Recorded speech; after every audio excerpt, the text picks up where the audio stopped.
You are just joining us. We are remembering our dear friend Bill Carlson. He passed away last night after a long fight with prostate cancer. He was 73 years old, and he worked here at WCCO for nearly 50 years. Joining me now are a couple of the people that were who were fortunate enough to work with Bill here at WCCO. To my right, producer Sonja Goins, and former meteorologist Brian Goddard to her right. Sonja, let me start with you. You actually worked with him the longest of all of us. 98 is when you started with him, and you put that noon show together. What was he like to work with? You know, he was one of the hardest working people I've ever met.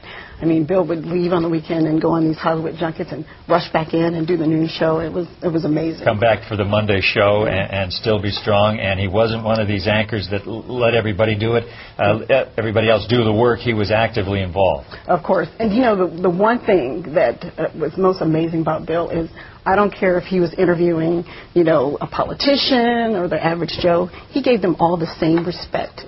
Always. Always a very respectful man. Brian Goddard, now you had to, you're one of the guys who knew him behind the scenes, as Sonja did, but you had the on-camera relationship, too. And you guys worked so well together. How many, you were there, what years were you there with him? 2003 to 2006.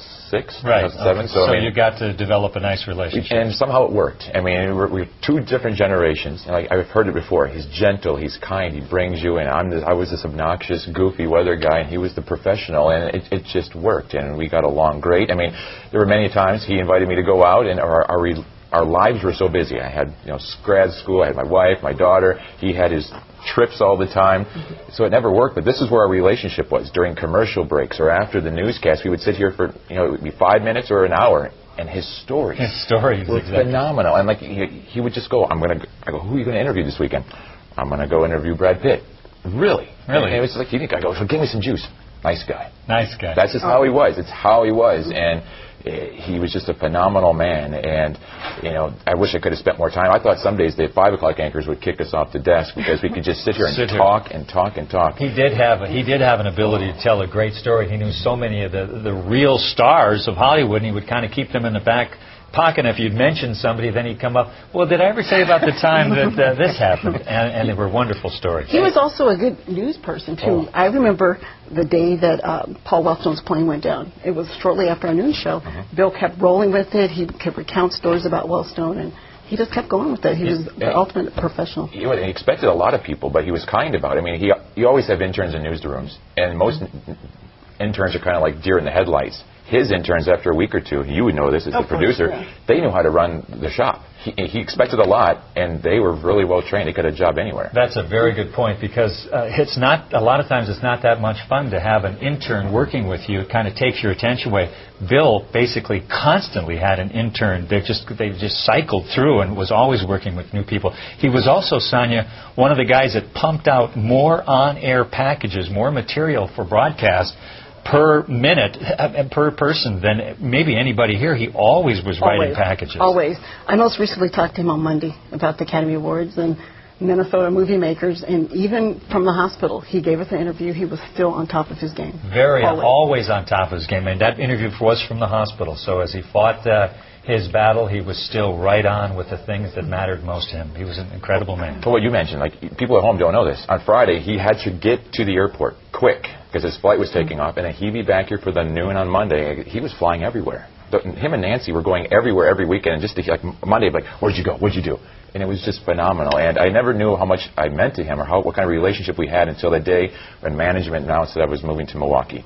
He broke down. He started crying. And the things that he said about me professionally and personally in that meeting room, you always remember things in your life, certain things. That is one of those days. And then we later talked at the state fair that afternoon, before the noon show at the fair, which he loved. The fair was his thing. We talked behind in the CCO booth, and that's when he told me he was sick. And that was 18 months ago. And it just shows you what a fighter he was. And he never wanted to have anyone else have to worry about what he was going through. He always uplifted everyone else, never wanted them to become, even though he cared for his parents and his wife's parents too. So he was just someone who was just the kind of person you would love to have as a father, brother, friend, whatever it was, co-worker in our case. We lost a great person. He was phenomenal. You know, Brian mentioned the fair. That was one of my favorite times. He just so came alive. He did. Working with these two, it was kind of crazy. I remember the one thing I know about Bill, I remember one time one of our guests didn't show up. And not too far from our WCCO fair booth was Monty's Amazing Reptile. That's right. With the reptile. And Bill got the card and went, and we got this huge albino snake. I'm like, come on, he's the anchor. And he's like, come on, But this huge snake, he was always he always on top of his game, no matter what was going on. He knew how to broadcast and bring things to life on She camera. likes us today. I mean, usually she was in our ear saying, "You two, wrap it up." And you would never listen. All right, Sonja Goins, Brian Goddard, thank you so much for sharing those stories. They mean a lot to all of us that only knew him on screen. A lot of people only knew him on screen. You guys knew him as friends and coworkers. Thank you so much.